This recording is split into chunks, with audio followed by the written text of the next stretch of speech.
All right. Hello there, ladies, gentlemen, gamers, and fellow TikTok enthusiasts.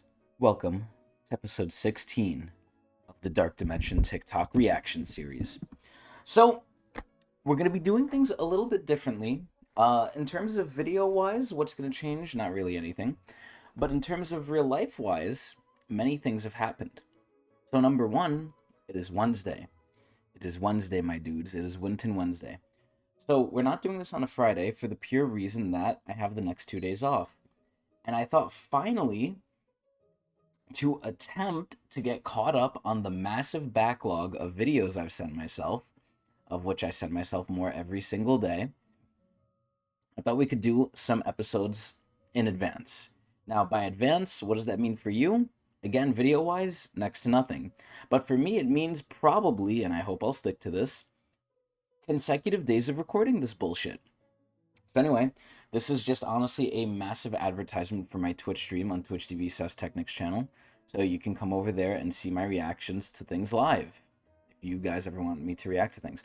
But anyway, episode 16. So hopefully, like I always say, excuse me, we're going to get through a lot. We have a lot to get through, and hopefully we'll get through a lot.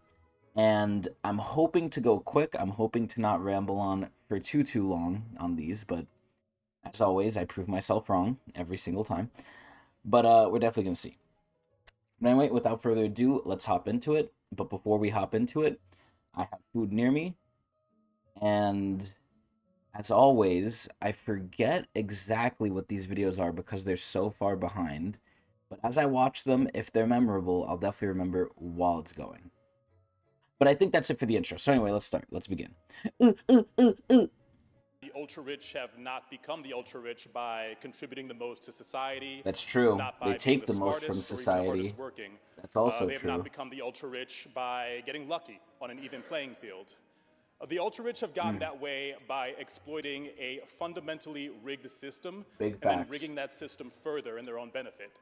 They have used their immense wealth to force through policies that enable them to capture more and more of the wealth that workers create. Yes, sir. Now, this goes into multiple different things that we're going to go into.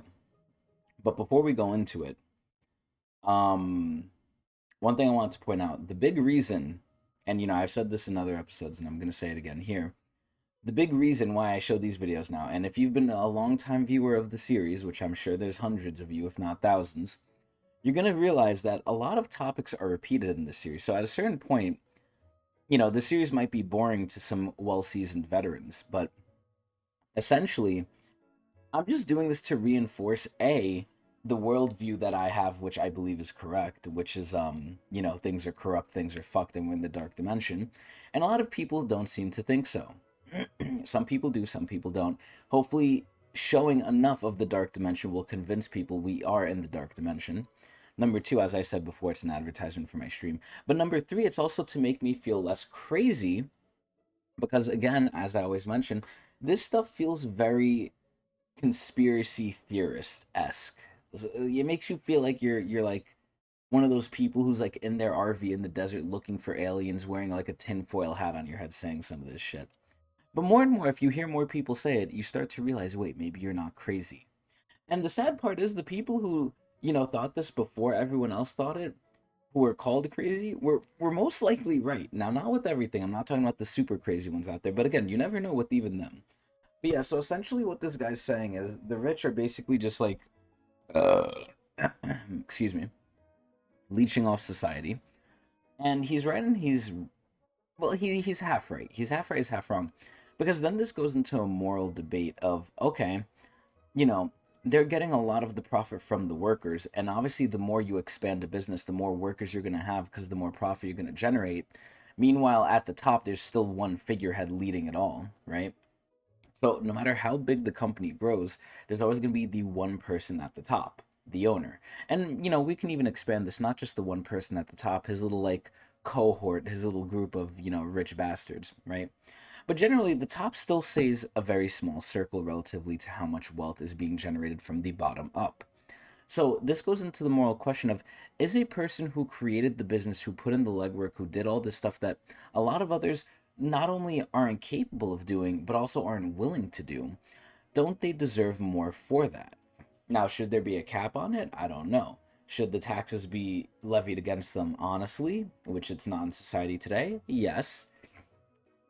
But should it go further than that? Maybe. Who knows? But it brings up a good point of like, even if you get rid of the rich right now, I think this is just the problem of inherent human nature of someone's going to replace them. So, okay, yeah, you clear out the whole rich, as our indicted president was saying, clear out the swamp. If you clear out the swamp, you're still not clearing out the sewage that's going to come in right after because, yeah, sure, you're cleaning the pond, but the sewer pipe is still flowing into it.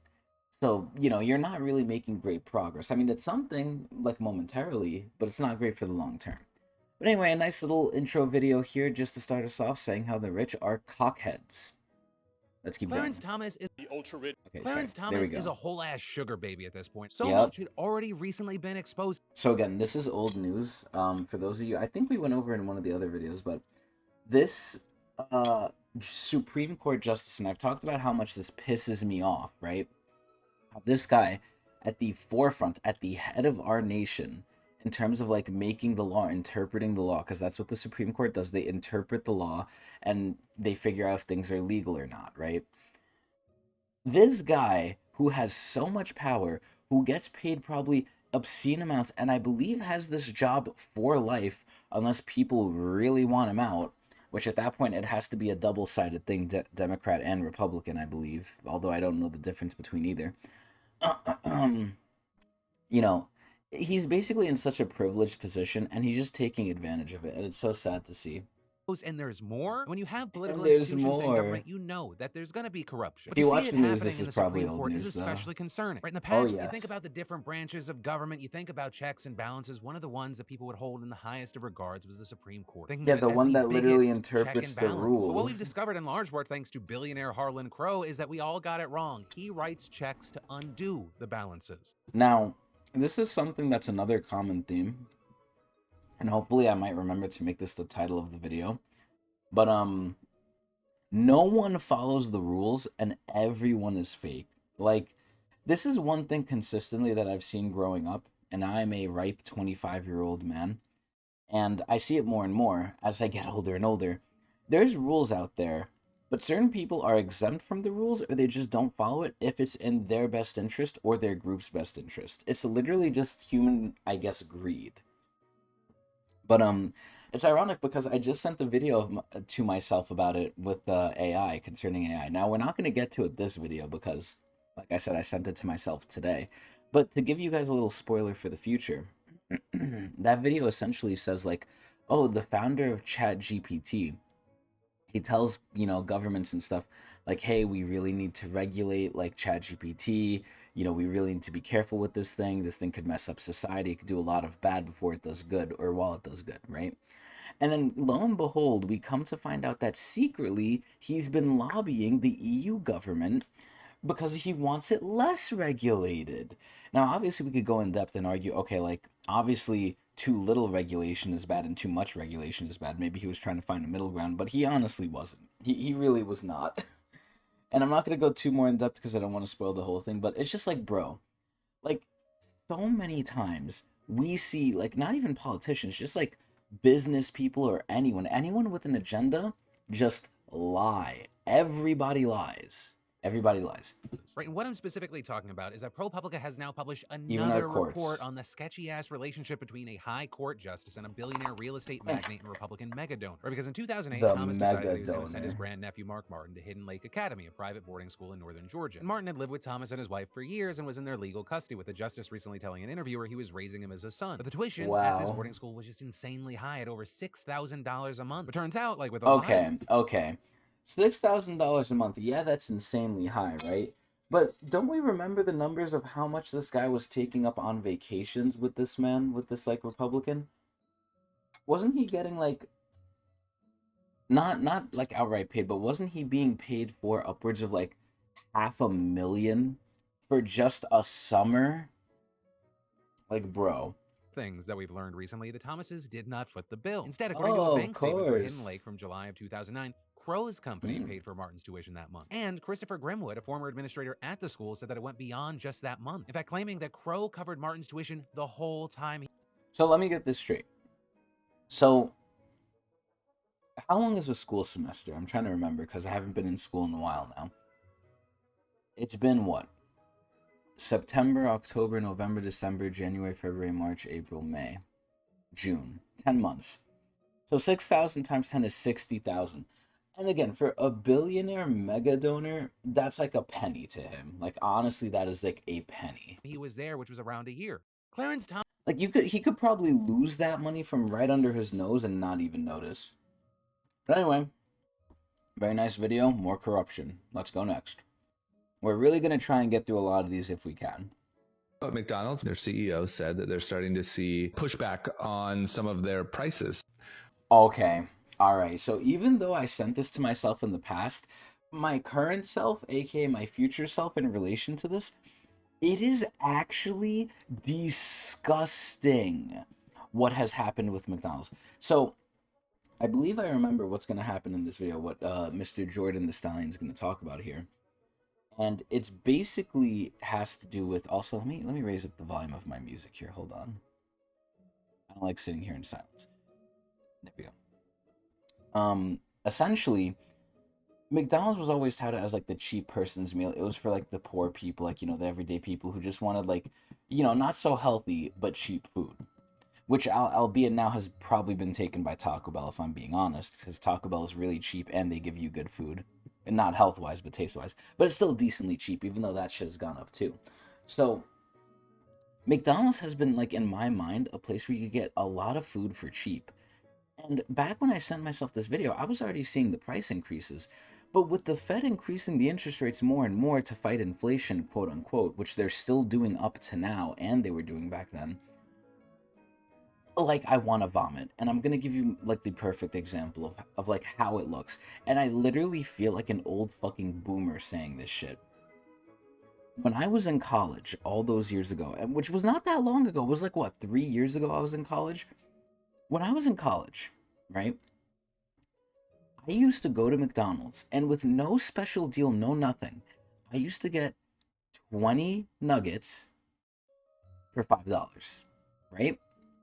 Now, you know what? I'm gonna prove this too. I'm gonna go on my McDonald's app and I'm gonna prove to you the prices. So again, 3 years ago, 20 nuggets, which is a good amount of nuggets, for $5.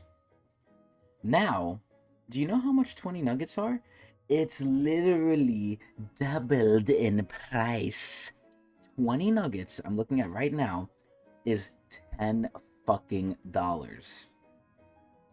4 nuggets is $3.50. You're paying $3.50 for 4 fucking nuggets. Like, a nugget is almost $1 at that point, and this shit's like the size of my fucking finger and cock. Like, what? Don't even get me started about the dollar menu, dude. McDonald's is such a piece of shit. Now, it's not too much of a piece of shit because I own stock in them and their stock is increasing because they're jacking up prices. And at the end of the day, like I always say, people are going to complain, but they're not going to do anything because they still buy McDonald's because the stock price keeps going up. But anyway, yeah, no, McDonald's is fucking disgusting. The dollar menu is gone. The $1 any size drink is gone. Like, you can get nothing for $1 except one thing, and that's an extra small sweet tea. And I think McDonald's caught on because even that now is just unavailable on the phone app. So this is fucking ridiculous. But I'm pretty sure Jordan the Stallion is going to repeat everything I just said. But let's see. McDonald's is starting to forget their role here. Oh, yeah. Tell them. Come here. McDonald's was a place that you go to when you had $3 in your bank account and you don't get paid till next week and you just want a meal with some kind of substance. Facts. McDonald's was college, there to baby. save the day. Right? College, this was already said before, but McDonald's thinks that we were eating their food because of... Okay, so one thing I want to add before we finish this video is I literally remember when I was in college, right? People were so poor, they had like ghetto menu hacks for the McDonald's menu. And I remember one of the ghetto ass menu hacks, well, I don't remember it fully, but I remember they called it the McGangbang. And I think they took like a double cheeseburger and a McChicken and they combined them or some shit. I know they combined like really cheap burgers that I think still existed within the dollar menu and the McChicken, and they basically like had like a dinner meal worth of calories for very cheap. Now that shit's not like very cheap anymore. It was just that delicious. No, we were eating there because it was cheap. It was affordable, right? It was delicious for the price that it was at. Big right? Does facts. The price makes it more appealing. Now McDonald's is raising their prices so high. Parents used to ask their kids if they had McDonald's money. Parents are starting to not have McDonald's money. Does that make sense? Oh, yes. Right? McDonald's took away the snack wrap. They took away all-day breakfast. They took away the dollar menu, right? The difference between McDonald's and Chick-fil-A is only $1.50. If any fast food place had any kind of brains, they would lower their prices right under McDonald's, because people who are struggling still need a burger. Does that make sense? So, it kind of makes sense, but it kind of doesn't. This is just how businesses work. It actually is counterintuitive to how you would think. Now, this is where even my giga brain gets fucked up here with reality. So in my mind, right, if you have all the fast food places selling a burger for $8, and then one place sells it for $6, in my mind, everyone would go to that place that sells it for $6. But instead, here's what ends up happening. Some people probably do flock to the place with $6, but not much to make a difference. Now, what ends up happening is when one place raises their prices, right, from $8 to $10, instead of everyone dispersing away from that place, what ends up happening is every other place raises their prices too. So now every burger is like $10, and it doesn't make sense because once one company sees it, they're like, oh, they got away with raising their prices and they still have business. We need to do that too because we can make more money. And they're literally like Mr. Krabs salivating at the fucking mouth doing this shit. Now, again, I don't understand why this doesn't work counterintuitive of like, oh, this guy's lowering his prices. Let's lower ours even more so people will come more to us. No, it's the exact opposite. Let's keep raising our prices because everyone else is getting away with it. It doesn't fucking make sense. But yeah, no, McDonald's is fucking disgusting. But anyway, thank you, Jordan the Stallion. Let's go next. Please explain to the American public. Oh, okay, so we've seen this lady before. This lady is the person who, basically, I think in Congress, her name is Miss Porter, as we could see here. Miss Porter basically calls out these rich ass fucks, and they're like, hey, and this is what I've always asked, right? I want to ask this to my bosses. I want to ask this to any person employing anyone for minimum wage. And I've heard this before online too, where like this could be like a punishment, but I want to ask them, if I forced you, right? Because then we get into a tricky situation of like, oh, you know, if you pay them a minimum wage, then they're going to be like, oh, well, I'm inspired to find a way to make more money, and, you know, they're smart enough to do so, and I'm not taking that away. But a lot of people are stupid, and I'm not meaning that as an insult. I mean, like, a lot of people just simply can't find a way to make more money. They just have to have the job, and then, you know, having a job nowadays really drains you, like, soul-wise. My soul feels sucked every day, but basically what I'm trying to say is some people can only afford to take one, maybe two jobs, right? And they're near minimum usually. So she basically poses the question of, okay, with this amount of money working quote unquote full time, where you're supposed to only have one job theoretically, even though we all know societally, like, that's over now, you know, how can you survive? And she basically asked them the great question, and they always have to spout some bullshit because it's literally impossible to. And she does the math right in front of them. I love this lady. This lady's so good. Why you and 4 other executives deserve to pay yourselves tens of $millions each Well, this year. yogurt's going I've got crazy. an empty whiteboard ready to take down your justifications. Oh, let's hear this shit. Coming prepared. I recognize that that's a considerable sum of money. I would, of course, point out that I don't have any direct input to my compensation. That's derived by the board, and it's forward to a vote of the shareholders. Overwhelmingly so this is where this guy is saying major bullshit. Major bullshit. So he's like, oh yeah, you know, it's not up to me how much I get paid. It's up to the board of people we all, you know, agree to pay each other, you know, millions of dollars. It's sort of like a I scratch your back, you scratch mine sort of thing, where it's like, hey, you know, if you pay me a lot, I'll vote to pay you a lot too. Oh yeah. Oh, okay, cool. And then they all circle jerk each other under the fucking, like, business table. And the worst part is they're like, oh, but it's up to the shareholders too. For those of you who don't know, for those of you who don't have stocks, right? I am a shareholder. I've been participating and I have participated in shareholder meetings where I can vote. And do you know what happens with the vote? They give you options. Most people, A, forget about it. Some people look at the options and they choose the company recommendation, or the least likely option is they choose something not recommended by the company, which almost no one chooses and nothing wins. Like that almost never wins, as far as I know. So you really don't have an option, and as far as I've seen, there's no option to really write your own answer. There might be sometimes, but you're basically picking like, okay, do you guys want us to increase pay or decrease pay? It's not how much do you think we should be paid, it's should we increase it or decrease it? And then next to the increase vote button, they say, oh, this is the company's recommendation, vote with the company. Like if you vote here, you vote with the company, right? This is what the company believes is correct. And 99% of the time, the people who do vote for that, unless the company's really doing some shady ass shit that's upsetting the people. And by the people I mean the shareholders, because those people are actually smart. They actually think. If you're going there to actually vote on these things, you're already doing way more than the common person, because the common person doesn't even realize they could vote.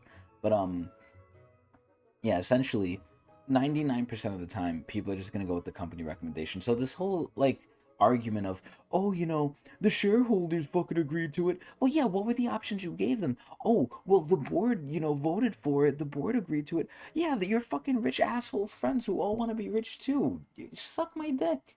Ordered the compensation package for me and the other named executive officers. Reclaiming my time, sir. Do you not know why you're getting hundreds of millions of dollars, tens of millions of dollars a year? Can he not explain it I'd like to show the in American MLA 8 format? Yeah, our compensation is consistent with competitive positions at other Mr. companies Broadway, like reclaiming. So I love this answer here. So he's basically saying, well, oh, everyone else is getting paid that much.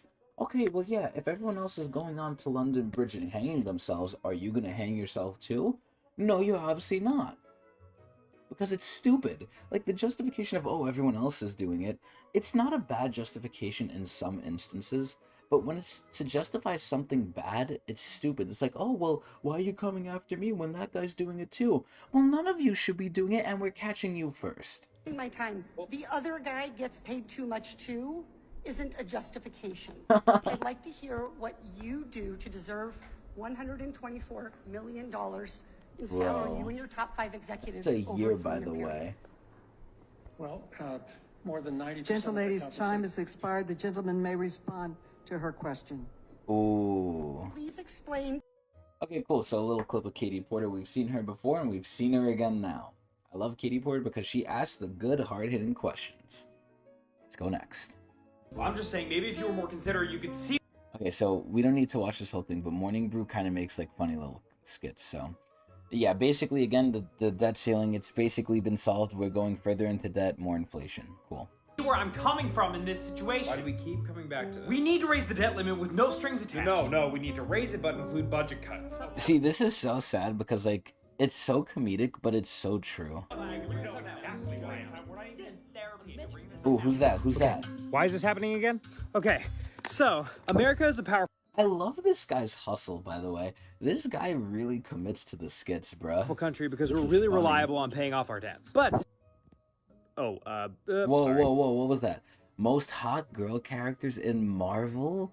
Wanda, She-Hulk, and Thanos? Since we're so good at paying off our dues, we issue tons of bonds to people in other countries, which ties up a lot of global wealth into every single bond. Yeah, exactly. Make them indebted to us. The government used to approve every one of these bonds we gave out, but created the debt ceiling over 100 years ago as a way to make this process faster and say, like, hey guys, we need to set a borrowing limit. So basically, they said, hey, we're not sending out enough. Let's send out even more and promise to pay it back more in the future. So they're like, okay, you know, we've sent out all the money we can send out. We don't have as much money as we need to pay out, right? So that's basically what the debt ceiling is. The debt ceiling is like, okay, you can go up to this limit of imaginary money we don't have yet, but we swear we'll have in the future. And they just kept going up and up and up, again, because of greed. Now, granted, this is where innovation happens, right? The more money you get early, the more stuff can happen faster. But at what cost? And again, during World War II, we found out a lot of times, like, you know, the cost of progress or the cost of anything when sped up is coming at a big cost to someone. So I'll just leave that like that. But since we borrow so much money, we keep hitting this debt ceiling. So every few years, we just approve raising the debt ceiling again and again. So Yes. so what's happening now? Well, Congress hasn't agreed on a deal to raise the ceiling yet. Well, is there anything else we can do? Some weird shit, yeah. Democrats could try to overhaul the process through what's called a discharge petition or forcing a vote on the floor. Another is the Treasury can mint this $1 trillion platinum coin, which we would use to pay back our debt. Wow. President Biden could invoke the 14th Amendment, which protects the debt of the U.S. Or the Treasury could do some really creative finance and issuing bonds. But these are all really weird and creative solutions. The best outcome would just be for Congress to agree on something. Yeah, or the best solution would be for us to not keep going into debt. Or else our credit rating, which is basically the confidence people have in us paying back our debt, gets downgraded, leading to higher interest rates, a weakened dollar, collapsing financial markets, bad vibes, bad vibes, bad vibes. Got it. So it's good to find a way to raise it now. Yeah. And what happens after we do? And we never deal with this again? Well, that's the best question. I'm just saying. So basically, you know, Morning Brew always makes the best skits. These are so good. So, you know, very informative, very nice. I hope everyone learned from that. Let's go next. Finland. Oh! At or near the top. Finland. The best educated students in the world. Whoa. Which left everyone wondering. Oh, I think this is going to be an education one. If this is an education one, I'm going to get happy. Because I hate education in the U.S. Really? Finland? What the fuck are those people wearing? These are the people. Yo, Finland's rocking out. I want to go with her. And the sports of whoa. cell throwing and wife carrying. Yo, her ass is on his head. Yo, he's rounding her. Good education. Holy shit. I mean, how is it that the kids in this is Finland crazy. are ahead of the rest of the world? Yeah, this is a great question. So here's what happened. Oh. Back in the day, Let me raise Finland's this up a little schools bit. sucked on the level that ours suck on. Wow. They tested the world's kids. Both Finland and us were usually about the same, you know, somewhere down the list of nations. Okay. But Finland didn't like that. Yeah, they don't like their people So they being tried stupid. some new Wow. ideas, and in no time, Finland shot to the top of the world. Their students were number one. Okay, so I still don't remember this video, because again, I've watched all these videos already, but I guess it's good that I forgot them because my reaction is genuine at that point. But like, I'm really curious how they solved the education problem. Very, very curious, actually. Damn, How Finland's did they number do that? one? No That was way. the one question I wonder how they gauge this, because we always have to ask, like, how do they actually rank something like this? I wanted an answer to, and I went straight to see the. Oh, this is animation Michael minister of Moore. education. Oh, shit. Before I could say anything, she blurted out their top secret. Oh, they shit. do not have homework. What? What? So you're telling me one of the biggest things I hated in school was when you take school home and it ruins home, right? My biggest complaint about school, and then like the reason I was like, oh, you know, working is so much better than school because number one, you know, it's just at work, you don't bring it home, even now people do. And number two, you're getting paid for it. In school, you have to go in debt and you have to bring it home. It takes up your whole life. It's terrible. You know, now fast forward to now where, you know, I now recognize, you know, unbiasedly or slightly biasedly that, you know, as bad as school was, I do miss it for certain facts of A, it made things social. B, you were actually learning new stuff, even though most people are not going to use anything they learn in college or school in general in their lives. It does teach you new things, which is a great experience, and it helps you meet new people. And there's a lot of other things to do too, and also you're young, so things are easier on you, hopefully. So it's a very special time that, like, you know, even though I hated school, there was some good aspects with it, because God, once you become an adult and you go into like 95% of the jobs that are out there, like the one I'm in, every day is the exact same. You learn nothing new. You do the same thing monotonously, like a little worker drone in the factory, or in my case, the mailroom, and it becomes depressing and fucked up. Like this honestly does feel like some sort of like humanitarian torture. But anyway, there's no way this like solution is actually no homework. There's no way. Wait, so you reduce the homework you give them in school? Yes. They should have more time to be kids, Yes. to be youngsters, to enjoy the life. Wow. How many hours of homework did you get last night? About 0. 10 minutes or something. 10 minutes. So they do still get some of it. Okay. Maybe 15 minutes or 20 minutes. 20 minutes. You know what's crazy too? Homework for me, aside from in college, was never really an issue. Aside from like big projects and stuff, right? Because I would just do my homework in school because I was like, fuck this shit, I'm not taking it home. Now, granted, it would take me like 30 minutes sometimes, maybe an hour if like there was a lot, but it really wasn't that long. It was just busy work. So, yeah, it was more annoying, not really terrible. About 20 minutes. Yeah. Well, if I would have done the homework, I think it would be like 10 minutes tops. You didn't even do it. Don't really do homework that much. You know what it probably is too? They probably don't even care about doing homework, and I bet you they don't get flack for it either. It's probably the whole culture there. The whole term homework is kind of obsolete. Yeah, good. It should be. Fuck homework. That way, your homework is obsolete. Yeah. In that way, that these kids, they have a lot other things to do. Yeah, like school. Fucking be happy. Like being together. Like, not being inside, being outside, hopefully. Or being inside and playing games with each other. Same shit. Like being with a family. Like doing sports. Like playing music. Doing like what reading. they want. So they have no homework. What if all they want to do is climb a tree? They can climb a tree. Yeah, they can climb a tree, then they learn how to climb a tree. Look, they're learning something. Yo, look, they're climbing the fucking trees. So, I'm gonna relate this back to society, right? And, going back to showing why we're in the dark dimension. It's like, wow, they're actually prioritizing happiness. That's insane, right?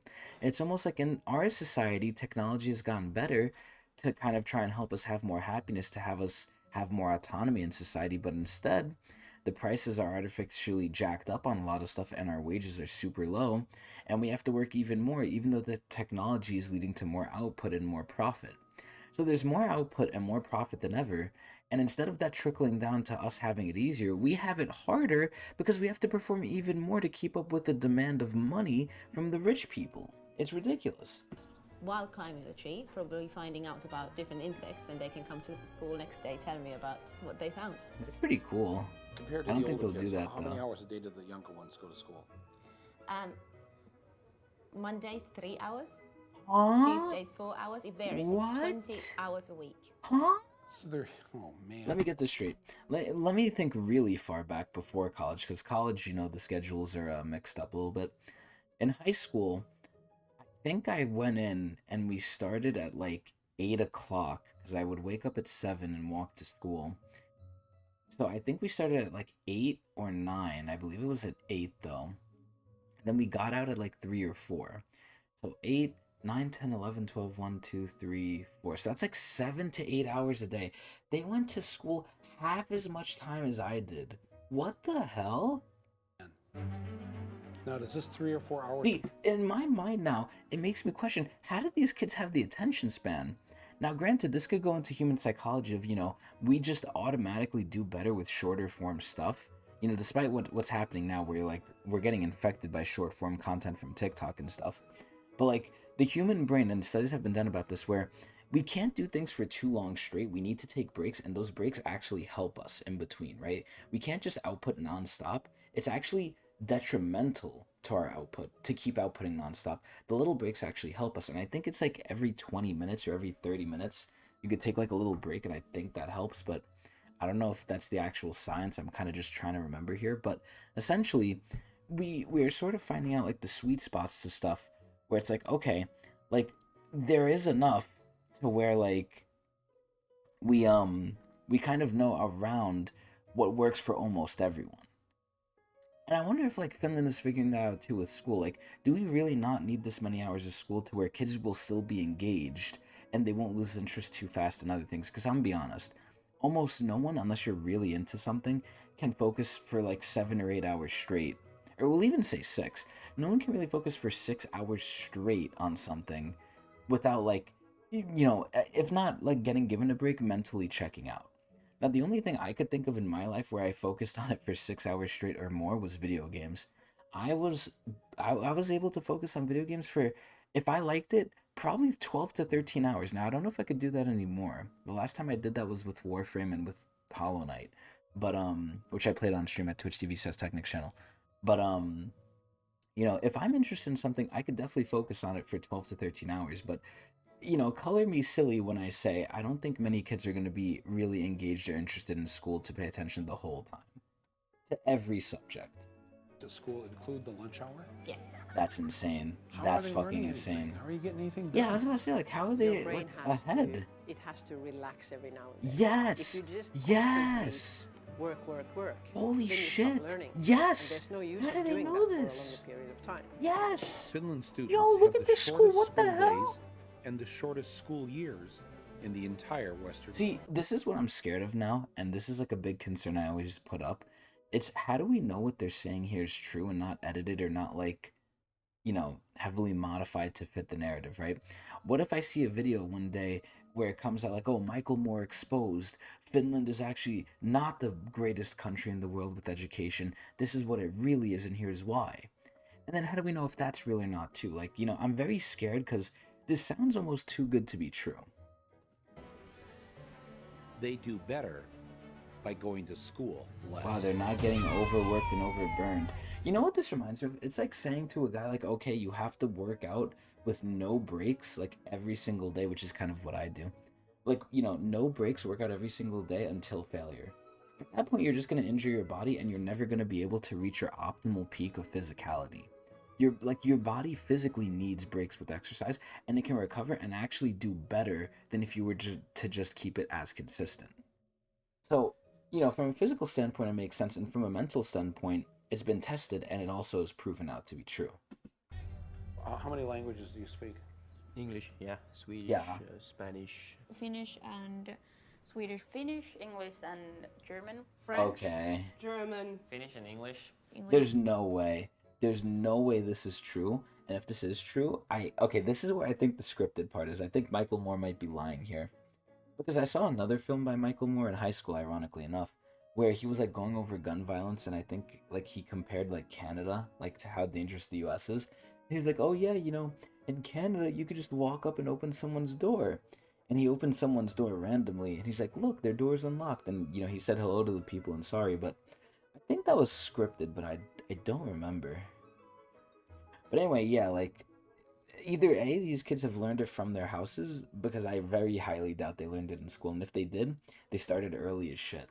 Swedish and French and Spanish. Insane. Look at Michael Moore, he's just So you were an shocked. exchange student in the U.S.? Yeah. When you got back here in school, what did you notice that you felt relieved about? You know he's actually finished. His name is R2. No more multiple choice exams. Huh? No multiple choice exams here? Or very few of them, if any. 'Cause Really? Wait, I like multiple choice. It makes it easy. all of my exams in the U.S. How do you answer the question right if it isn't listed as one of the four You choices? write the answer, short answer. Write your answer. You have to know it. Yeah, you actually have to know it. Wow. If there was one thing I heard over and over again from the Finns, The it was that Finns. America should stop teaching to a standardized test. Yeah, I mean, listen, this is where I'll agree 100% with them. America's standardized bullshit is so bad because, number one, you have some fucking jackass with a head up a donkey's ass, another jackass, who has no clue what the standard is. So he's making... And how can you even standardize something like this? So this is where, like, you know, you have some fucking jackass with his head up a jackass making a quote-unquote standard for kids who, number one, doesn't know what he's doing, and number two, is taking on an impossible task anyway. So it's like, what the fuck is all this bullshit? Like, trying to standardize stuff is so stupid in terms of, like, this topic, education. Get rid of those standardized tests. National testing. The standardized tests. Standardized testing. See, now I wonder, again, I'm gonna try and, like, disprove them using devil's advocate. What if, like, they just are saying they have, like, really good, what's it called? Like, scores and stuff because they're not doing standardized, but at that point, like, is everyone a winner, essentially? I'm a little scared. What you are teaching your students is to do well on those tests, and you're not really teaching them anything. No, we are teaching That's a them. big We're teaching them fact. how to flunk a test. We're teaching them, and this is the biggest thing that, like, I think people will, like, it'll help, like, younger people. You know, because I know my audience is very young, of my hundreds of thousands of people. The biggest thing I've learned in school is to just memorize information. Memorize information for as long as you need for the test, then literally just let it go. Like, after you take the test, like, that's it. Like, you know, you just forget it, and that's fucking it. But anyway, like, this is insane. And then a bunch of schools fail the test, and those schools are turned into charter schools, and then somebody makes a lot of money. Oh, money. Finding your happiness, finding a way to learn what makes you happy. Yup. Oh my god. They're actually prioritizing happiness. What an insane idea. This is fucking... I'm so upset at the US right now, man. Just everything in our society is fuck. Is fuck. Now about 1/3 of the school time the students are in school is spent preparing for the standardized test. And so they've eliminated a lot of things that aren't on the test. So music is gone, art is gone, poetry is gone. Yeah. No, she's so sad. Art. On the test. So now schools are dropping civics. Yes. Civics, American civics. Okay. What the fuck? See, this is where, like, again, I'm living proof of this. I don't even know what the fuck civics is. Let's search this up. What is this? What is civics? The study of rights and duties of citizenship. Yeah, well, we never learned that shit. The most we learned was the Constitution in our history class. Dude, he's just laughing. We got rid of poetry. Really? Yeah. Okay, see, poetry I can kind of understand. Like, you know, that's more an artistic thing. Civics, I think, is more of a moral duty, but... Yeah. Why? It's a waste of time. Why? When are they ever going to learn? When are they ever going to speak as poets when they're adults? How does that help them get a job?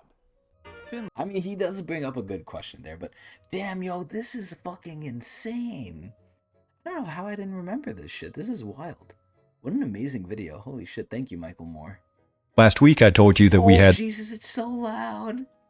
I think this is a debt limit thing, so we might just skip this one. 6 weeks until the federal government runs out of money and goes into default, but I was wrong. The new estimate by the Treasury Department is that we have 3 weeks. Yeah, and the new estimate is we have no weeks because we solved it. Thank you, Jeff Jackson. I really don't want to skip his video because he's a nice guy, and like he really speaks very well, but time is of the essence. Thank you, Jeff Jackson, again. So we were told after the last financial Love crash this 10 guy. years ago, okay, you have to put up... I actually think I sent this to myself multiple times, so we might actually see this in the future. Like, I'm actually worried I'm seeing so many Dark Dimension videos, I might end up resending them to me. With, like, no pay rises for now, so it's been 10 years on, so my generation... Our generation. I would have graduated about 2010. Whoa. We've never had a pay rise in line with inflation. Oh, shit, Like, people no are putting way. off having family. So our money is literally getting less and less as the years goes on, even if we save it, unless we're investing it into the market, which is tricky for a lot of people. Because a lot of people don't know what they're doing, because A, they don't teach it in schools, and B, they don't want you to know it, so you stay poor and in debt to them. But, you know, like, it's just what I said before. Corporate profits and output has gone up so much, but pay has stagnated and remained so little that something's gonna break eventually. It has buying to. homes, all of that stuff. I hope. And when you look, I think the other part of it is looking at the consequences of these political decisions. So You know what's crazy? This guy is so calm for saying all this shit. Like, I imagine someone would be pissed saying this. This guy sounds calm as shit. if, for example, you put the burden of tax on those who are the most vulnerable, they are like going to have to choose me. between doing very extreme things, like do I buy my Yeah. medication, do I buy food? Yeah. If you put the tax You burden... know what I do? And again, I'm living proof of a lot of these things. What do? I buy 5 to 6 apples a week for about $3. That's my lunch, right? My lunch and breakfast is an apple. And then finally when I get home, I have my very cheap dinner, which is whatever was on sale at Key Food. And on the very rich, it's like, okay, I have a slightly smaller bank balance at the end of the year, but you're still rich. Yes. You're still a billionaire. And Bruh. the other thing I like to say, when I say rich, I don't mean people who are on like 100,000, 200,000. We're talking about the people who have billions. Like, you have people in this country who have billions. You can never spend it in a lifetime. You could never spend it in 10 lifetimes. Well, see, that's Like, where they're why- wrong, unless you're Elon Musk and you're buying, like, social media companies. Like, if he bought, like, what, 5 Twitters, he'd probably bankrupt himself, so he could definitely spend it. Why is it that you're then putting the burden on... Of course, they do have to agree to the deal of selling it, but I feel like you could definitely spend it if you, like, looked moderately hard enough. I'm pretty sure you could. People who have no money. Like, Yeah, clap so for we his were ass. told- Clap for his ass. Anyway, yeah, so, you know, again, it's not just me that is figuring out this is a load of barnacles. Let's keep going. Well, look at this, guys. In Fortune, they say, we may be looking at the 4chan? end of capitalism. Okay, so this is the sad part where, like, I keep hearing end of capitalism, socialism, well, you know, not really communism, but, you know, socialist and stuff like that. I don't really think this shit's going anywhere. It's kind of the same thing as, like, you know, oh, the US dollar's collapsing. And I'll give you guys another sneak peek, right? Another sneak peek at a video I saw myself today was about working. And the common trend, you know, at least recently or a little in the past, was quiet quitting. And when quiet quitting was like gaining traction, a lot of bosses were speaking out against it. Yeah, you know, I wonder why, because they're not over they're not squeezing us for like every last profit dry while giving us the minimum possible. So of course they'd be upset by people doing just what they're hired for and not going above and beyond and making them extra money. Of course they'd be upset by that. But anyway, essentially what the video said was like, oh, you know, a lot of employers are complaining nobody wants to work. And this guy went and did a historical view of how many times this was said in history, and nobody wants to work is what's said so many times in our history, just in you know, I was gonna say New York, but in the United States, where it's like, it's fucking insane. Where so many times when people aren't paid fair wages, the excuse is, oh, people don't want to work. Which is, you know, why they're not taking these shitty ass jobs for almost no pay where they can't live. It's like, oh, is that what you think? You think we don't want to work? Well, number one, we're forced to work to live. But number two, we want to do something. We just want it to be worth our time. It's very sad. So, but again, this is something where it's like, this is being said, but is it true? Understand something. Or is anything going to really happen? Because again, we've been saying for years no one wants to work, but nothing has changed. It's not like they have a massive left-wing bias at this old investment bank. No, this is like a dry, straightforward analysis of the situation, where they're looking at it and going, oh my goodness, we have a huge problem here. Corporate greed is leading to the inflation, and it is destabilizing the entire capitalist system. So this is also another thing I've heard, even with the little spoiler video I talked about now, where it's like some millionaires and billionaires now are saying like, please tax us more, because they realize like, if this goes too far, the entire system's gonna break, and who profits off the system the most? Them. So again, they want to keep us in a position where we're bad enough to where things keep going, but not too bad to where it breaks. So they still want to keep us under, but they want to have our head floating above the water, whereas right now we're sinking 6 feet deep into the ocean. So, you know, even the millionaires and the billionaires are starting to get a little scared. So, wow. And also the biggest, you know, changing factor, I think, in a lot of these, from historically speaking, when everyone said, oh, we don't want to work or no one wants to work, is, like I always say, the internet. The dissemination of information and how connected people are now is a scary but powerful thing. When costs go up, so do profits? That's not how capitalism is supposed to work, but that is the recent trend. For over a year now, consumers and businesses, both in the US and worldwide, have struggled with stubborn inflation. But the soaring costs haven't prevented corporations from raking in record profits. The companies in the last year's Fortune 500 alone generated an all-time high $1.8 trillion in profit on $16.1 trillion in revenue. So here's the big question then. And again, this is where, like, logically, my mind can see the logic in both things. Okay, if prices go up, people aren't going to buy as much. Okay, cool, that makes sense. But if prices go up and people are still buying, the companies are going to make more money because prices are so high up. So it's like, you know, it's crazy. Voices largely on the left side of the political spectrum have been sounding the alarm on this. Think Bernie Sanders in Congress or Jon Stewart's recent grilling of former Treasury Secretary Larry Summers. But now an economist at one of the world's oldest and greatest investment banks is singing the same tune. No way. Albert Edwards, a global strategist at the 159-year-old bank Societe Generale, just released a blistering note on the phenomenon that has come to be called greedflation. I've never heard that before. Particularly greedflation. In developed countries like the US and UK, have used rising raw material costs amid the pandemic and the war in Ukraine as an excuse to raise prices and expand profit margins to new heights, Disgusting. He said. And the French investment bank isn't just rhetoric. It's one of the select banks considered to be systemically important by the Financial Stability Board, the G20's international body dedicated to safeguarding the global finance system. Furthermore, Edwards wrote in the Tuesday edition of his Global Strategy Weekly, after 4 decades of working in finance, he's never seen anything like the unprecedented and astonishing levels of corporate greedflation in this economic cycle. Wow. And as always, it has to be in the economic cycle that I'm in. Or sorry, that we're in. Not only are we in the dark dimension overall, we're also in like one of the worst parts of it, I feel. To his point, a January study from the Federal Reserve Bank of Kansas City found that markup growth, the increase in the ratio between the price a firm charges and its cost of production, was a far more important factor driving inflation in 2021 than it has been throughout economic history. History. Bruh, So again, always, the narrative you hear from the right is history. big government spending is leading to the inflation. Well, no, it turns out it's not big government spending. What was it, like a one-time check of $1,400 or whatever it was? That's long gone, right? The real problem here is you still have some... And look, you know, they're all going to blame the stimulus checks, but bruh, whenever this stuff happens, and it's the same thing for pollution and CO2 emission in the world, right? Everyone's like, oh, you know, global warming, you do your part by turning off your AC, you know, save a little bit of energy here and there, turn off your lights, this, and that. And again, like I said in another episode, the big corporations, or at least some of them, I don't even think all of them, account for at least 70% of all the CO2 emissions. So it's not the people, it's the big companies that blame the people. And I've heard this phrase used before. I don't know how to fully do this skill, but this is a very important skill to have. Or not even to have, it's a very good skill to have. Accuse the enemy of what you are doing. So what is the big corporate doing? What is big corporate doing? They're causing, you know, greenhouse gases. They're causing global warming. They're ruining the environment.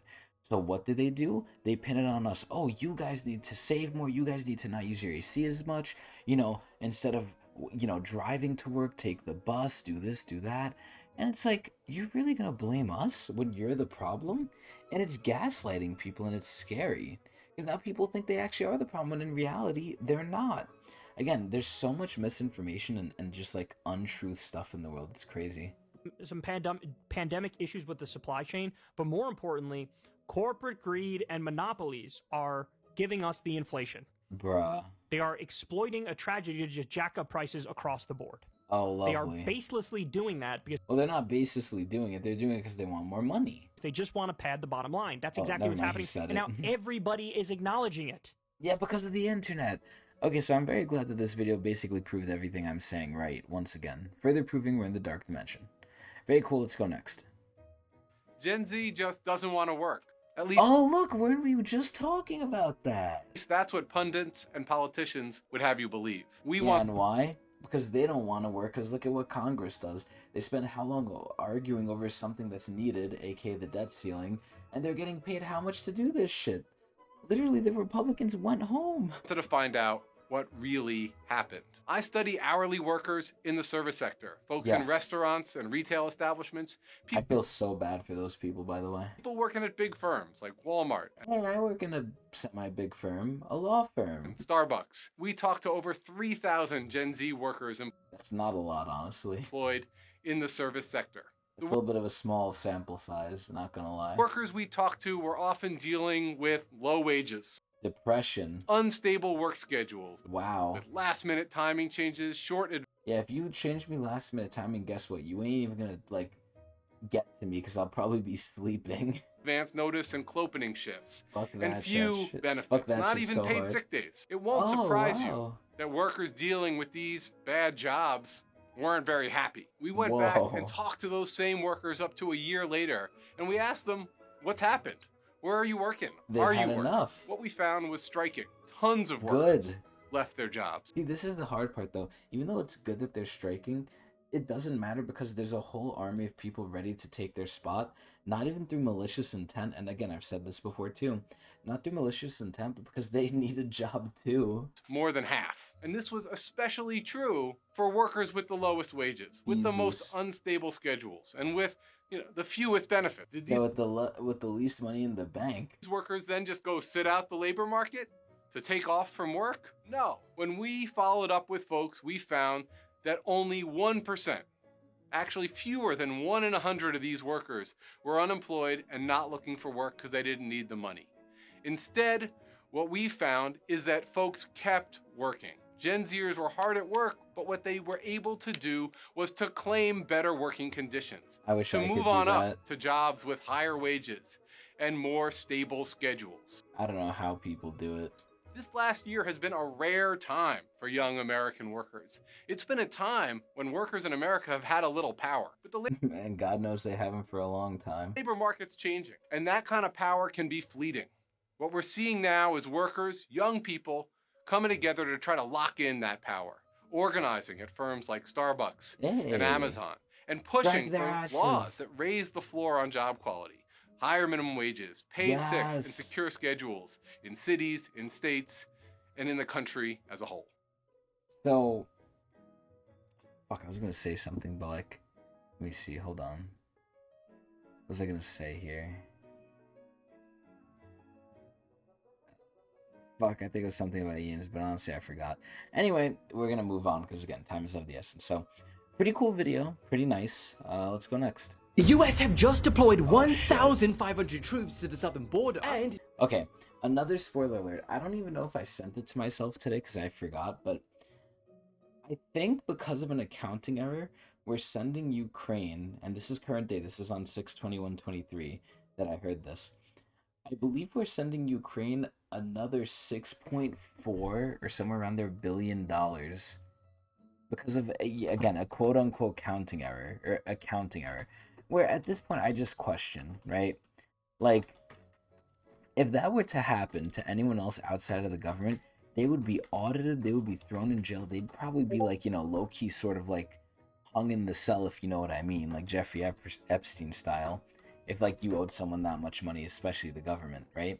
But because the government's doing it, oh yeah, sorry guys, we made an accounting error, we're giving them more money. Or you know, how a lot of our money, billions of dollars, if not more, somehow just is unaccounted for every year that they collect. So it's like, bruh.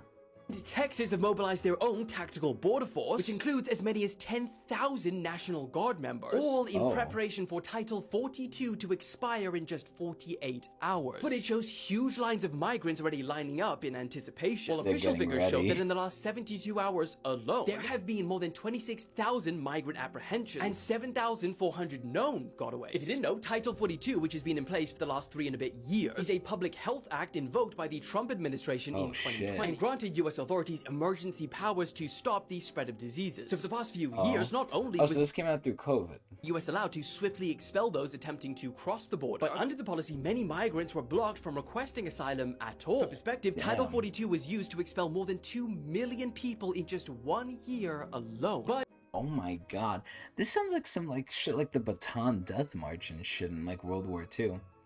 I don't know why I always relate it back to World War II, but I do. But this is one thing I want to say, right? I don't know if I'm fully correct in saying this, but this is again one of my beliefs, like just according to logic, where the more and more like refugees and immigrants want to come into this country for better opportunity, right? The more worse opportunity they, I think, cause. And that sounds really bad, so let me explain myself, because that sounds extremely, extremely like bigoted. Essentially, right?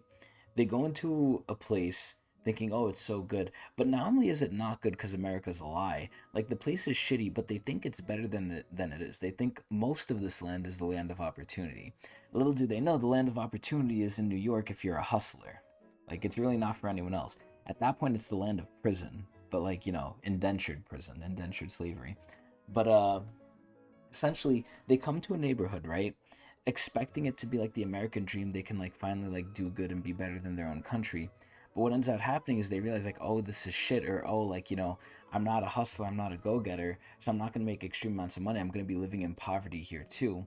And at that point, we can compare the poverties, where at least we could theoretically. I don't know the poverty they face in their country, but, you know, you could then say the poverty is like still better in the US, but at the end of the day, it's poverty. We shouldn't have poverty. And by having that many people come in, trying to get a better sort of opportunity, and they're not being one because they got duped for the most part, they're making the whole situation worse, not only for them, but for everyone else there, because, you know, more people, less resources, more crime, is just going to ruin everything. Like, it's just ridiculous, this cycle. But on the 11th of May, it expires, causing officials to brace for an influx of migrants attempting to cross the border illegally. Estimates are up to a staggering 13,000 a day and near 400,000 a month. See, I question where these people are going. They're not citizens. They probably have like next to no money. So where the fuck are they going and not ruining the communities? Troll reports that there were over 18,000 known gotaways at the border last week alone, which is roughly equivalent to a full-capacity NBA arena. And they believe these numbers are only going to get higher as the week goes on. But of course, as this situation develops, I'll keep you guys updated. Just like KSI, we like Dylan Page. Alright, thank you, Dylan Page, for the news. Next. This job has been the worst experience of my life, So, here's where, again, we go to, like, in my opinion, one of the most tragic places you can be in, working near one of the lowest jobs like there is. Now, I can't say definitively what the lowest job is, but, you know, anything with retail or fast food, Burger King, McDonald's, Chipotle, someone who has to cold call people to sell stuff, advertisers. Like, I remember I almost had a job at Verizon where I tried to go door-to-door selling Verizon products to people. I quit that shit the same day, and they wanted to give me the job too.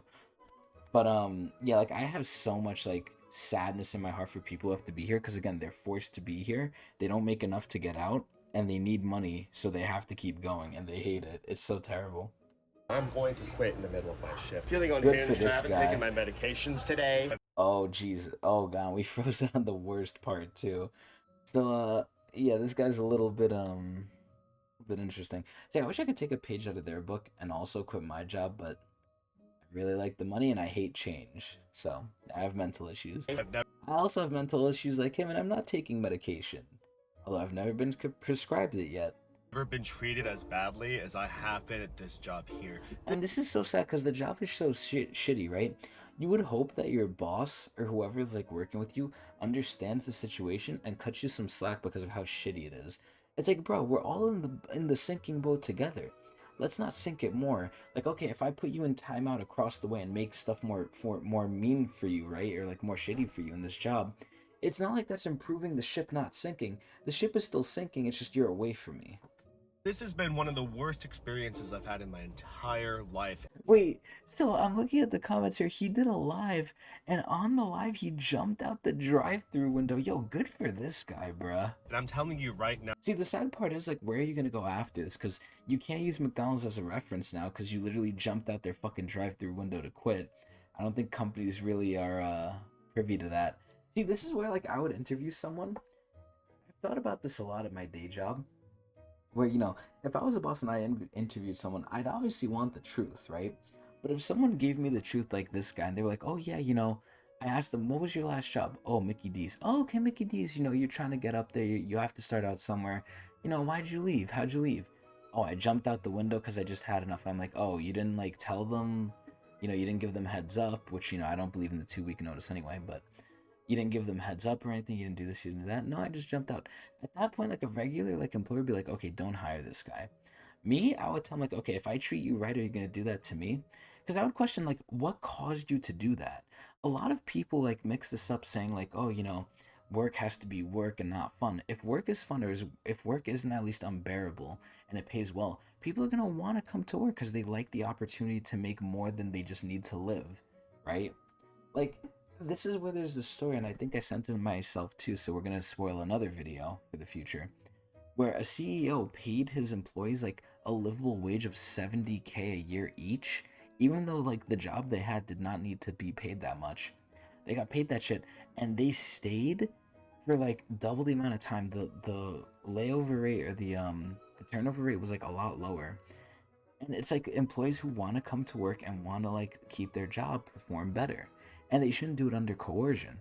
And then there was so much loyalty in the company that when the company had to like take the pay cuts again, the employees advocated for the pay cut and then said like, oh, you know, we'll take the pay cut because we want to stay here for when times get good again. And when times get good, the company paid them back all the wages they lost during the pay cut. It's like, that's like a glimpse of like hope. That's a glimpse of the light dimension. But not every company does this because, like we said before, oh, that guy's getting away with raising his prices, let's raise our prices too. Now, this starts from the top, okay? I'm not just saying that. Somebody from corporate came in today, and I greeted him. You know, I was very kind to him. I didn't know he was from corporate. This man was so rude to me. I've never experienced somebody so rude to me for no reason in a work environment. You know what the sad part is? The sad part is, again, like when you're in this type of environment like McDonald's, like the look to the company is everything, so they do not want you like acting up at all. Like, they expect you to be a doormat, and like the people can come in naked, rub their schlong on you on the way in, and like you have to smile and be like, "Oh, how can I serve you today, sir?" After like they just smeared their fucking like wet cock on your face. Entire life. Like, I thought I was like going crazy, and my GM has been rude to me all day, and everyone else has been rude to me all day. And I'm realizing it's So because sad. it's starting from the top down. Now, obviously, like, you know, I'm going to, me being the guy that I'm going to doubt what he's saying here. I'm going to be like, you know, was it them being rude, or was it because you were off your meds? Or are you the asshole here? Because oftentimes, now not always, right? Because there are a lot of exceptions when everyone else is wrong and the one person is right. You know, peer pressure is a very strong force. But I honestly question if everyone's saying, like, you know, if everyone's being rude to you, is it just like they're all under pressure because it's a shitty place, or are you the one who's the dickhead? I mean, we'll never know, but... You know, this guy walks in from corporate and he just starts barking at people, rudely yelling, and just like being an overall ass to people for no reason. And then he leaves. And then everybody is just like left there like emotionally devastated. That's and then how I everyone be. starts being mean to each other. And there's Oh, just yeah. this ripple effect of everyone being nasty to each other. And it's Butterfly horrible. It's awful. So I'm going to go quit in the middle of my shift. I don't care. I'm feeling Don't unhinged. You know, care. I'm not going to get in trouble. Dude, like, honestly, and this is where like the human body adapts, because I'm very rigid with my structure. Even I'm getting to the point in my job where like I just don't care anymore. Like, I want them to fire me. I don't know what's gonna happen next. That is a scary thought, but it honestly, like, I just don't care anymore. Just do it. Like, you're not gonna fucking scare me anymore. I used to be scared of getting fired. Now I welcome it. In some ways. law or nothing like that, but like, I'm quitting in the middle of my shift. I don't care. This is terrible. This shouldn't exist. This shouldn't exist. So, you know, I'm glad I sent myself this video, Past Me. Thank you, Past Me. You know, showing how it is in the trenches out there for some of those people. Again, my heart goes out to you extremely. Like, this is why I think if you're rude to, like, fast food workers or, like, retail people, you're a fucking cock. Because imagine what they fucking go through. Like, you would have not even half the patience most of those people have. Because if they're in the job for a while, like, they're either, again, like this guy said, emotionally exhausted, or they're well adapted to it and they're very, like, you know, patient people. Because not everyone can work retail or fast food. But yeah, nice little glimpse into the reality of the trenches there. Dark Dimension, let's go next. Let's be honest. Let's be America honest. is looking more and more like a third world country. Take a look True. at some of these photos. I always say, oh my god, that's my subway.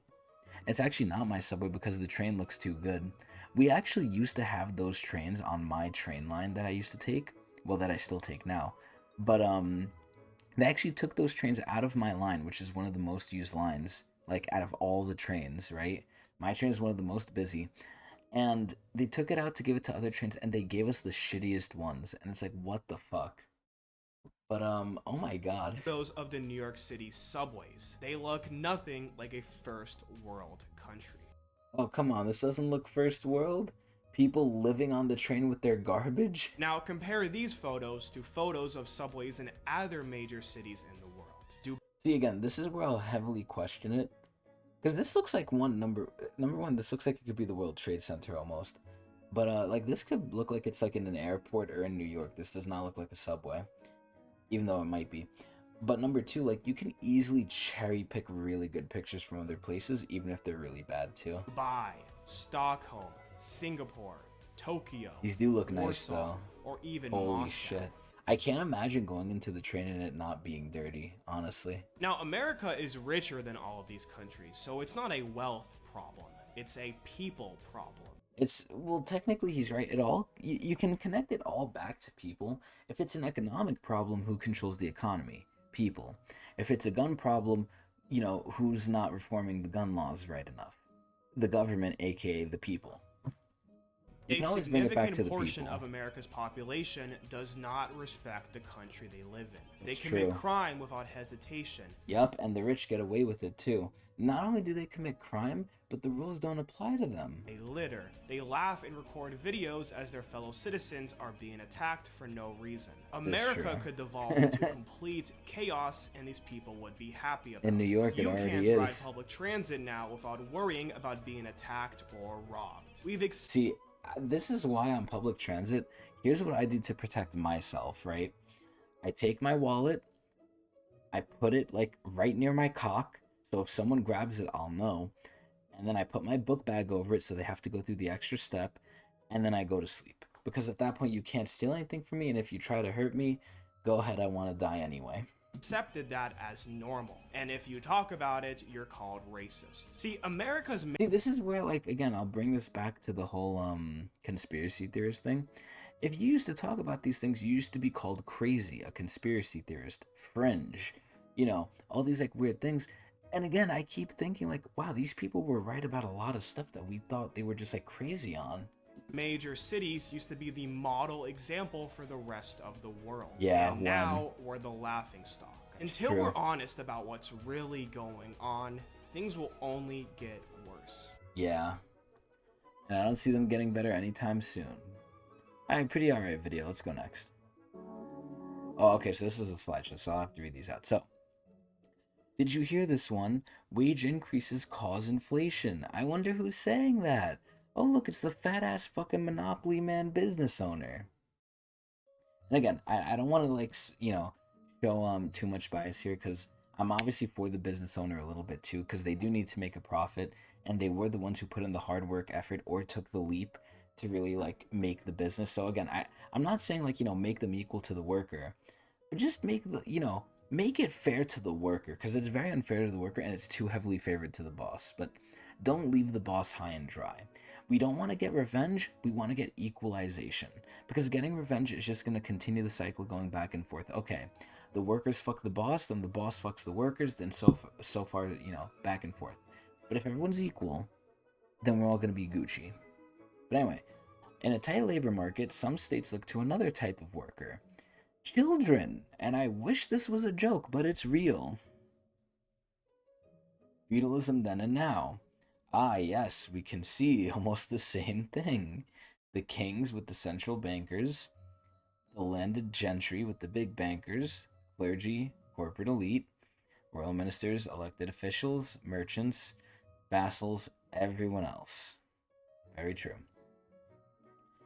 Walled world, I'm not reading this, but 70% of world income, 40% of world's population. Interesting.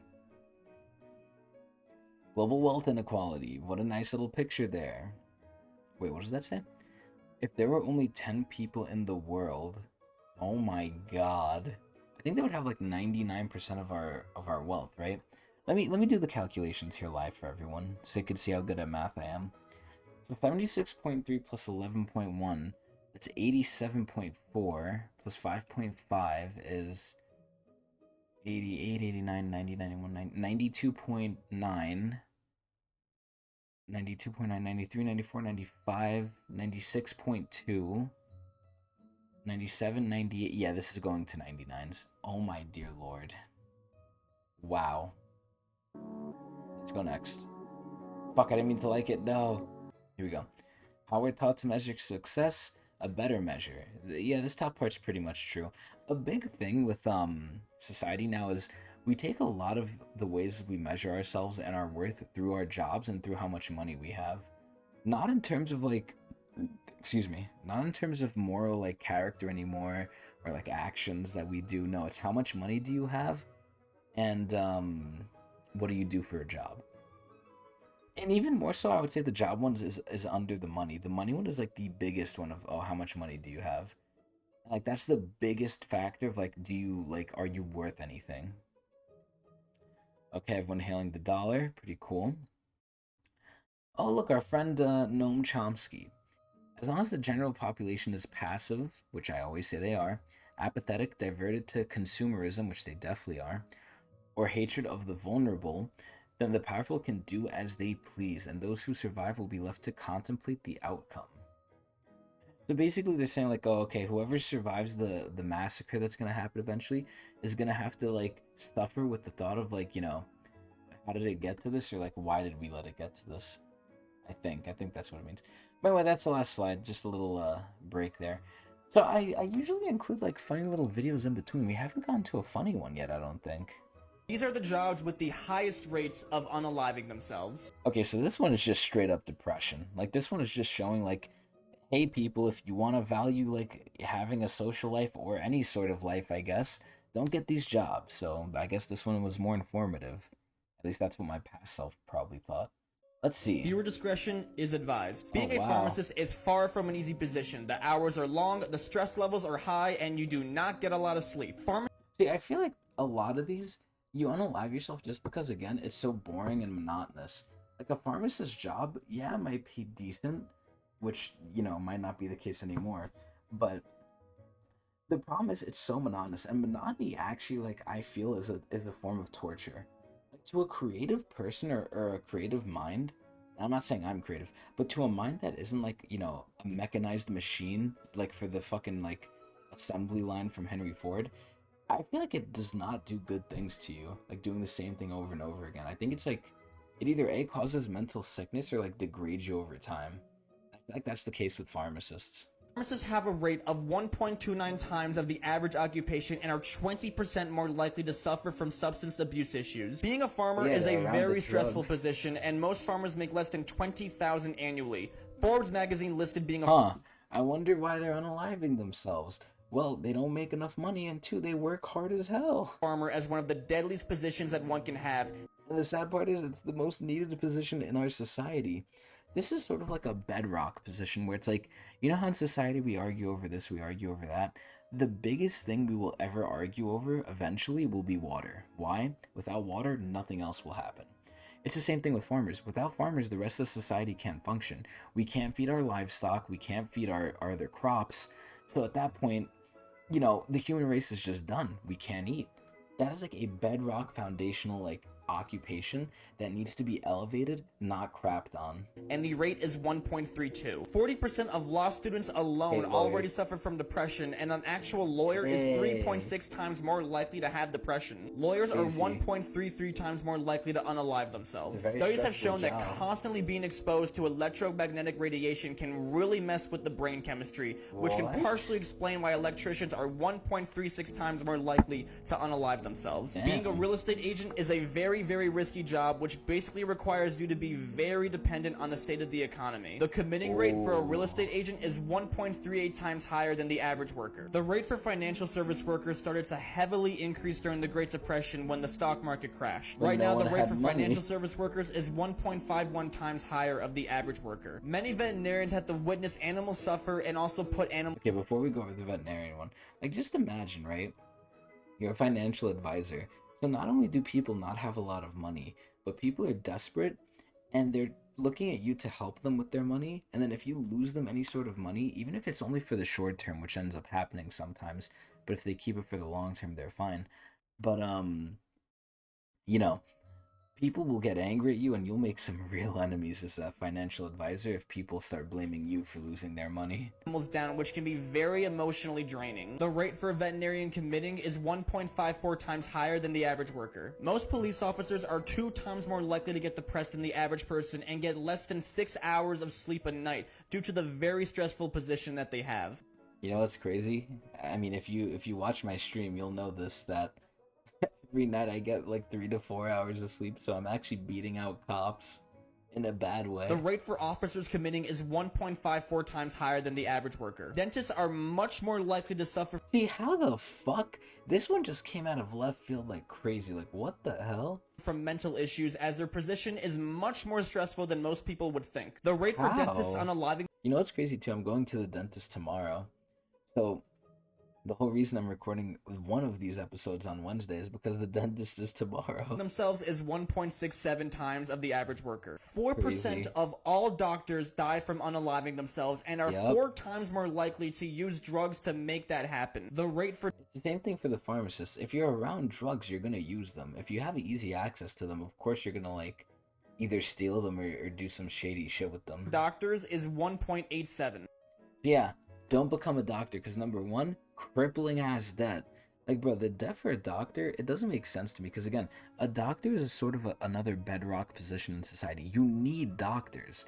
So why are we going to make it so you need to owe all your arms and legs as collateral for the student loans to become a doctor? Now granted, when you're a doctor, you know, make a lot of fucking money if you could get through it.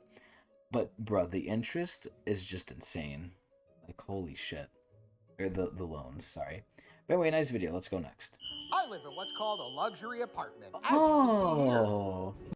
Oh, look, that's almost near average rent. My luxury apartment's called the Lofts at Harmony Mills. Every community's got a luxurious apartment like Renter beware. See, again, I wish these things were fake, but they do not look fake. the Lofts. What I love about the Lofts are the luxurious amenities. These trash chutes at the Lofts are luxurious in how they overflow. Don't worry. Bruh.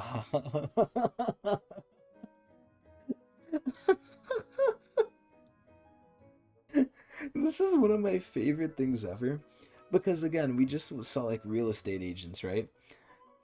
Like imagine you're a real estate agent. You spend so much time and effort like becoming this thing.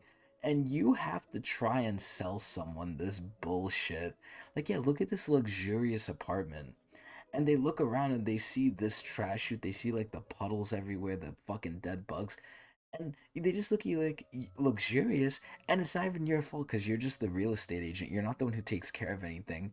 You're just trying to sell someone else's product. And if they don't take care of it, how the fuck are you supposed to sell it? Like, it's crazy. Don't worry, it's luxury trash. Another pinnacle It's amenity luxury of all trash. luxurious apartments like the Lofts are the mysterious stains that keep popping up in the hallways. Yeah, I never understood how those stains ended up on the fucking, like, ceiling. Here's another thing I love. Luxurious key fob entry. I guess, I let's don't think see he if did it it works. fast enough. Is it gonna work? I Oh, guess maybe oh, it doesn't he did work do it all the fast time. enough. But that's okay, don't be entitled. You can use the keys instead to get in the main door.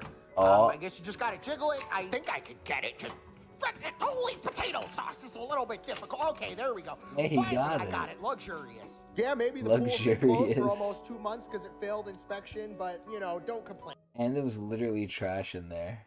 about that. If you're paying for luxury living, you shouldn't complain at all. I complained on TikTok, and then they served me a notice of non-renewal. Now I gotta leave my apartment in May. I'm not sure what's gonna happen next, but follow to see what happens. Renter beware. Dude, this is amazing. The sad part is, again, it's funny, but I'm crying while laughing because this is real. Like, this is not fake. That was real. Next. Thanks again for inviting me out to lunch. Yes, of course, of course. This guy looks like Michael Reeves. Hey, why did you do that? Oh, because I finished my water. His water. Yeah, that's a reusable water bottle. Yeah, which is why I recycle to maintain carbon neutrality. Okay. So this was a little comedic thing to kind of lift our spirits. I guess I couldn't find anything better, but yeah, pretty funny. Ha ha ha, so funny. If it wasn't true, it'd be even funnier. But it is true, so it's not that funny. This is how wasteful rich people are. I literally saw an article recently saying like, oh, you know, people who work for rich people, what are some things you've seen? And these people will just outright buy things. For example, this rich person had a boat. He docked it at a marina. He saw the rent for the marina that it was charging him, and he bought the whole marina.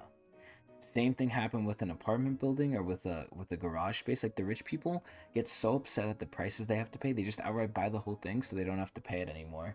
It's like they're so rich they can just afford to do this out of convenience. It's fucking ridiculous. Good morning, Next. bad news. If you Ah, yes, my favorite. Good morning, bad news. chocolate, then you're probably contributing to human trafficking and Oh modern my child slavery. As of God. 2023, more than 1.5 million, mostly West African children are either enslaved or pay pennies a day to produce 70% of the world's cocoa. So this is where I actually made a YouTube video about this way back when, and by way back when I mean a couple months ago, where I heard this was being done in the past, but as with what big corporations do, I guess it kind of got covered up. Because I thought it had been resolved, you know, once the big corporations get found out, they either A, stop doing it for a while and then continue doing it again, or B, cover it up. And I guess it was a cover-up, or, you know, the magical C option is they just don't do it anymore, but let's be honest, many of them keep doing it. But, you know, the magical C option was never used here, and I guess they just covered it up, because when I researched it, it was in the past, like I think in 2018 to 2021 or something, or 2020. I didn't hear anything about it still happening in 2023, but I guess Good Morning Bad News has us covered here. In fact, nearly all major chocolate Wait, I'm a little confused here. There's a paid partnership here. What's the paid partnership? conglomerates have been caught using cocoa harvested through forced child labor. So we've partnered with Tony's Chocolonely, a Dutch chocolate manufacturer started by a journalist who wanted to prove that chocolate companies are lying to you when they say they can't produce exploitation-free chocolate. According to a lawsuit against 7 of the largest chocolate conglomerates brought by actual former... You know what's crazy here too? Hold on, let me rewind a little bit. This thing here, I see so many of these at my job because I work for lawyers. Conglomerates brought by actual former child workers. It was discovered that children are forced to use machetes, spray dangerous chemicals without protection, and suffer long-term mental and physical trauma, not to mention extreme poverty caused by the chocolate industry. And the United States is the single largest contributor to this crisis. But despite substantial efforts by activist groups to ban the practice or at least introduce mandatory monitoring and labeling, chocolate conglomerates have blocked all real enforcement because using unpaid children keeps costs down. So it's actually cheaper to lobby and spend how much money lobbying to not give these children human basic rights than it is to just, like, you know, spend the extra cash to have them be safe. And generates massive profits. So instead of changing that business model, or just have them not work. For the last 2 decades, Big Chocolate has spent obscene amounts of money lobbying Congress to prevent any regulation. They even went as far as hiring 2 former Senate Majority Leaders directly out of Congress as lobbyists on their behalf. And as it turns out, when you have that kind of money to throw around, you get to make the rules. Oh wow, we've been saying that. Instead of being forced to follow the law, chocolate companies crafted the Harkin-Engels Protocol, a voluntary agreement to quote-unquote phase out the worst forms of child labor and cocoa production by 2005. And obviously they didn't do it. There are now more cases. So they literally just lied. I'm gonna try and title this episode "Everybody Lies." No one follows the rules. Child labor today than there were when the agreement was signed. In West Africa, where this practice is the most prevalent, chocolate companies have total economic control over the farms where cocoa is produced, and they keep those farmers in This is so sad. Looking at this image just makes me so sad. Extreme poverty. Most farming families receive an income of less than $1 a day. Bruh. And that's not per person, it's per family. So I mean, again, but this is where you have to question what's the cost of living. I mean, even with the question of what's the cost of living, I don't think there's anywhere you can live for 78 cents a day.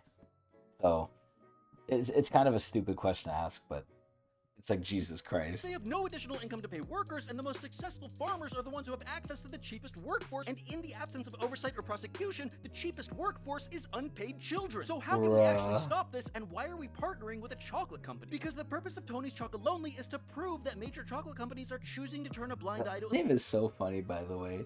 Tony's Chocolonely. Legal child labor, and that it's 100% possible to produce chocolate that is 100% exploitation free. In fact, they just got Ben & Jerry's, the largest major ice cream company in the United States, to adopt the same transparent supply chain and monitoring system that other companies are pretending doesn't exist. But the problem is so much bigger. The entire economic system behind cocoa exploitation rewards illegal labor because neither local governments nor foreign companies are willing to take a pay cut and implement effective legal enforcement. Even Tony's isn't perfect, and will say so. Exploitation-free chocolate is possible, but it requires a private-public partnership with companies being forced to create transparent supply chains and governments doing their part to outlaw and punish violators, which they are not. Instead, what we have now are governments and corporations working together to increase profits through cheap foreign labor funded by lobbying efforts from the largest chocolate companies in the world. Illegal child labor is a problem that needs to be eradicated yesterday, and it can be done by simply forcing companies to stop illegally using children.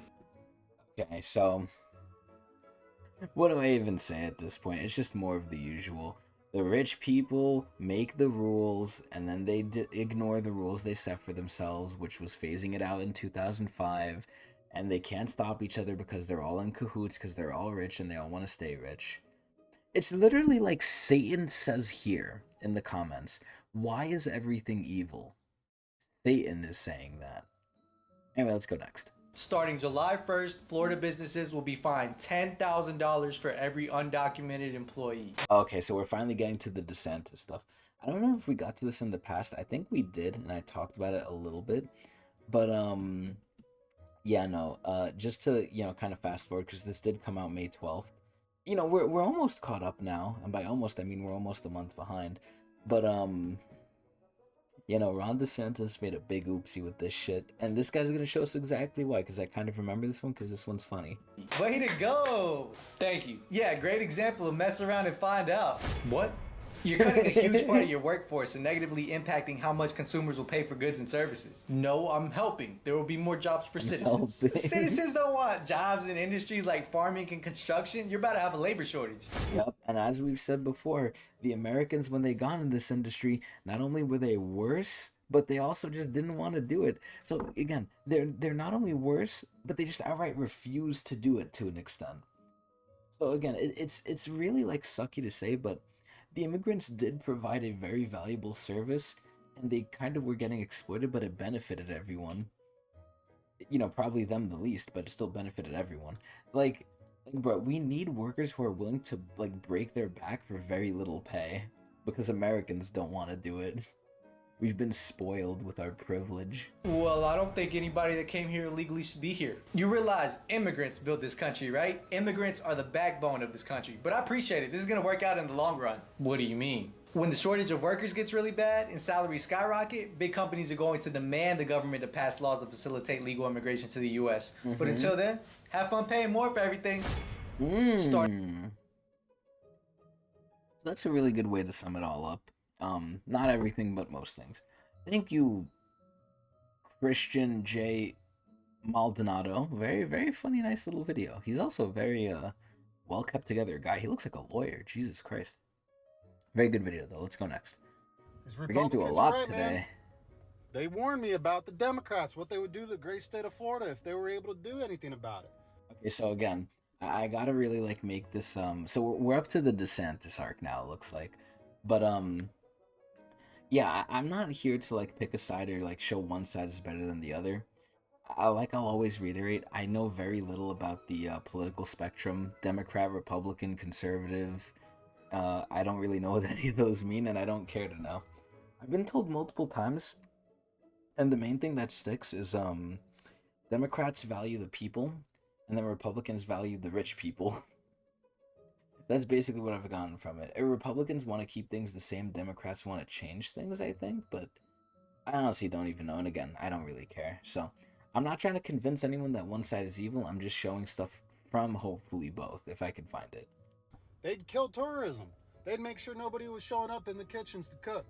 They'd make sure that nobody was at the fields to pick vegetables or fruits. They'd make sure that nobody would show up to the construction sites to make sure shit was getting done.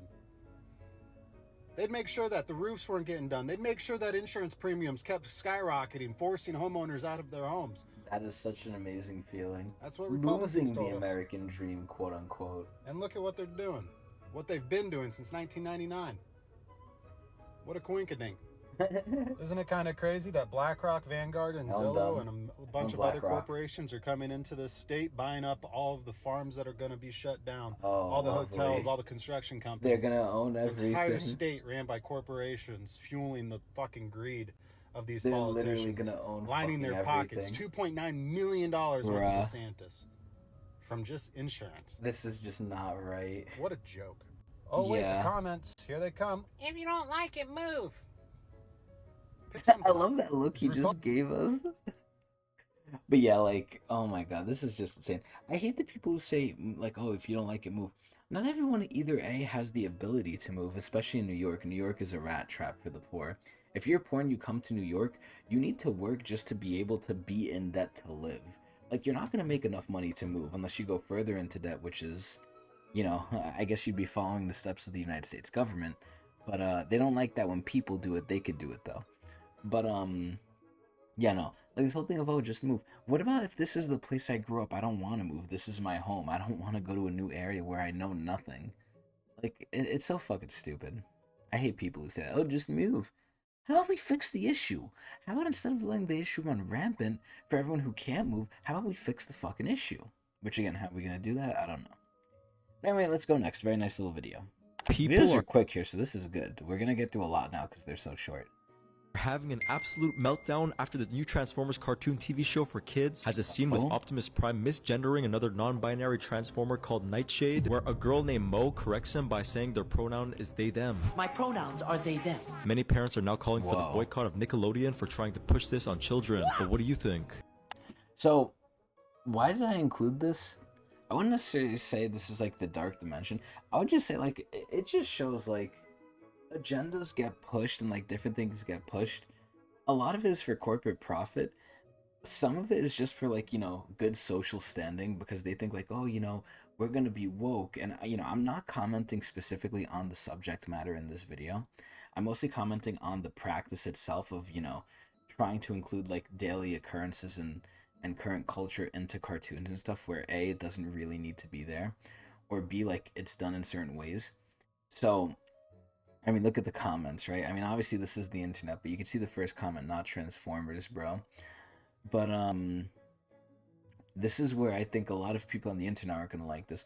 But it brings up a good question of, why is this being done, right? It's being done ultimately, in my opinion, to give the company, I guess, more of a good look. To be like, oh, look, we're inclusive, we're this, we're that. Well, they couldn't give a rat's ass about this shit, and they probably hired a writer to, like, be more inclusive than, like, they really should be. Because, again, they just want to, like, have a good public image, which they would hope generates them more money. So it kind of relates to the dark dimension in that, stuff is piercing a lot of stuff where it shouldn't be. And it's for the wrong reasons, I think. But anyway, we're going to leave it here. We're going to leave it here. I feel like we got through a lot today. Let's see how much we got through.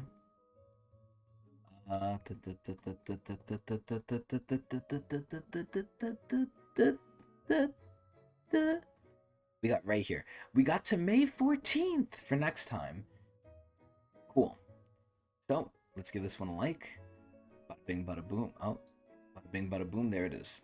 Okay, so that's going to be episode, I believe, 16, and I hopefully remember the title, which is Everyone Lies and the Rich Don't Follow the Rules. Hopefully that'll be the title. But anyway, I hope everyone enjoyed. Like I said, I stream every day at Twitch TV, says Tecnics channel. You can come over there, watch me, and hang out and be cool.